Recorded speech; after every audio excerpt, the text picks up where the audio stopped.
G'day viewers, I'm still trying to figure out how to mount this bloody CD thing on here.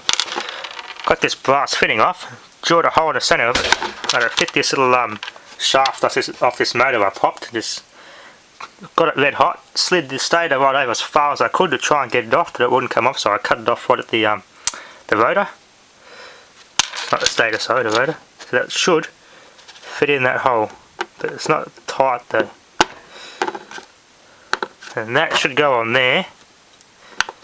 I'll find maybe if I could use a bolt instead or something with a thread that size and screw this down instead tightly with a big washer that fits over that. That's also a magnet, that might hold on with the amount of vibrations, so that should bolt on through there and put a big washer on it and bolt that down through this and onto this. So I've got to find a small screw that can fit through that as well. I'll see what I got in my junk box. I should be able to come up with something to hold it on nice and tight. Oh viewers, that's the best I can come up with. I can't get the bloody thing straight, so let's see if this vibration compensates for the bloody lack of RPM to make this thing go pop.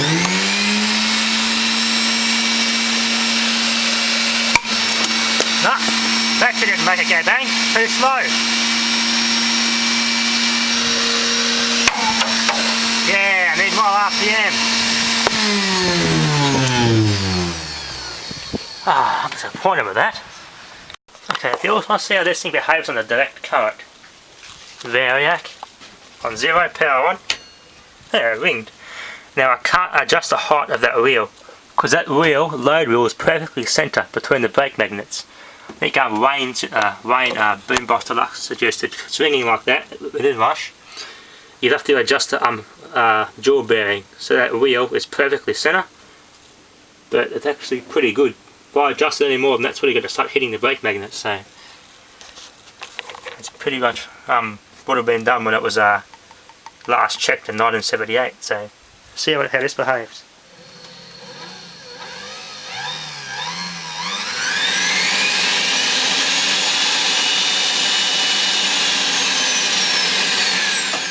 Not bad on direct current.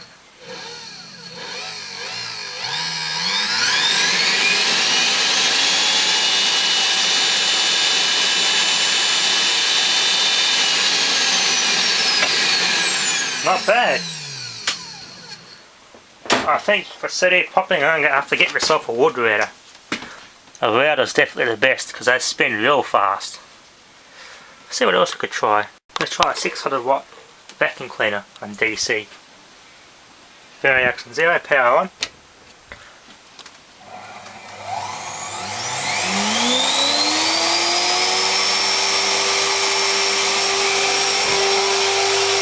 Here's about the same amount of current on DC as it does on AC. There you go. Let's try something else.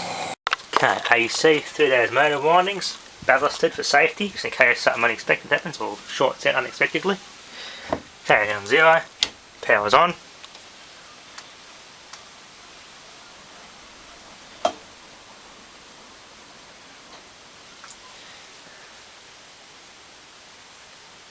Tough one, 16 amps or a little bloody 3 volt motor winding.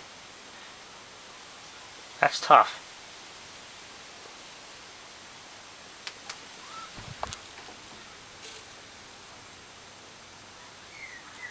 Look at that load wheel spin. Oh, a 10 amp sensitive breaker on that power board tripped. Trying to bypass that. 2400 watts, 10 amps max. Bypass that, plug it straight into this one, which has got a 20 amp supply to it, with a 20 amp breaker. These things are just plain old hard to burn out. I wanted flames, damn it. Didn't get any flames, that's all I did. Let's see what else I can burn. Crappy speaker, 0.5 watt, 8 ohms. Sound like absolute crap, no matter what sort of audio source and equalizer settings you use on those. They just never designed to sound good, those little speakers. Using this blender mode as a ballast. I'm going to crack it up slowly and tease it on the variac. Variac from 0, power on.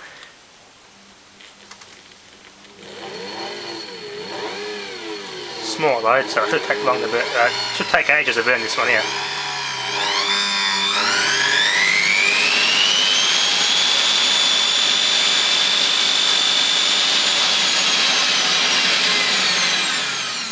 There you go, speaker can handle that. You can just hear the audio of that through the speaker.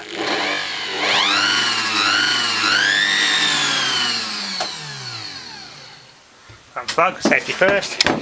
Let's try that 600 watt vacuum cleaner. Okay, battery action 0, let's turn the power on. 6 amp inrush. Then it gets momentum. Prevent any inrush.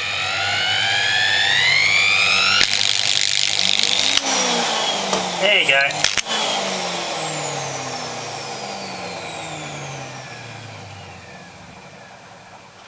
It popped.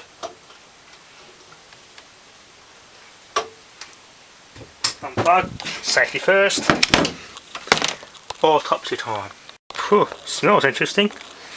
I don't know what sort of glue or stuff they use in this, but it smells interesting.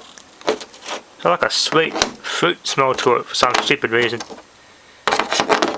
The way I pull this off, yeah, get it screwed over and just twist. Just pop it straight off. That's how poorly made this speaker is. Couldn't even center the voice coil of the cone properly. There's a voice coil there.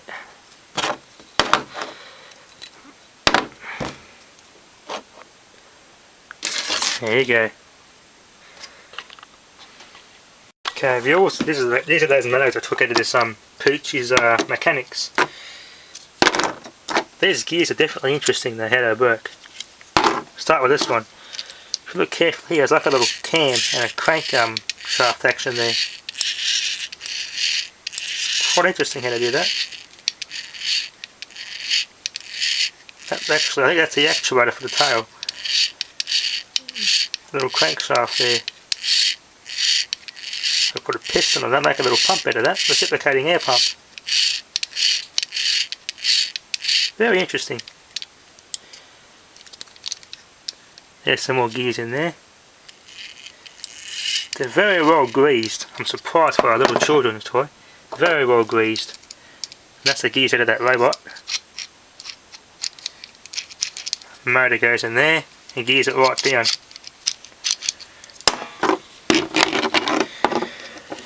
This is the one that had 2 motors in it. One motor there, one motor there. Did each different sides. So if I turn this, a bit hard to turn. But this should reciprocate. No, hard to turn. And this is very hard to turn for some reason. Very complex gear system in there. There's another one of the set up right in here, like a cam, offset cam, and a crank action, to reciprocating action of this actuator here.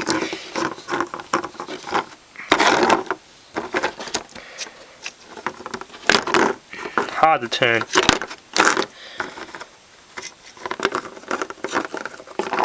Yeah, very interesting. Okay, viewers, I've actually got some more records. Bought them at the thrift store. Nice Australian bands.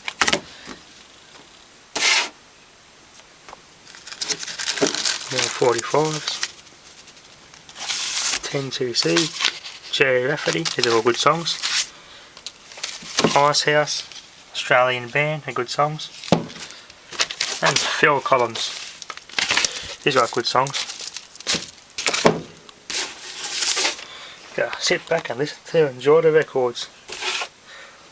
Also got a good stylus for this as well.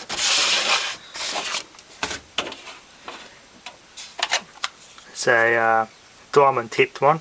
That's the original one, a plastic one from the factory. It's got the metal cantilever and the diamond tip. Very long lasting. It's actually a Matsushita Panasonic record player with a Sanyo idler set up on it. It's got like a tie that turns the platter, and the motor just drives the idler. I've done videos on this before where I repaired that. seems to work quite well. So thanks for watching.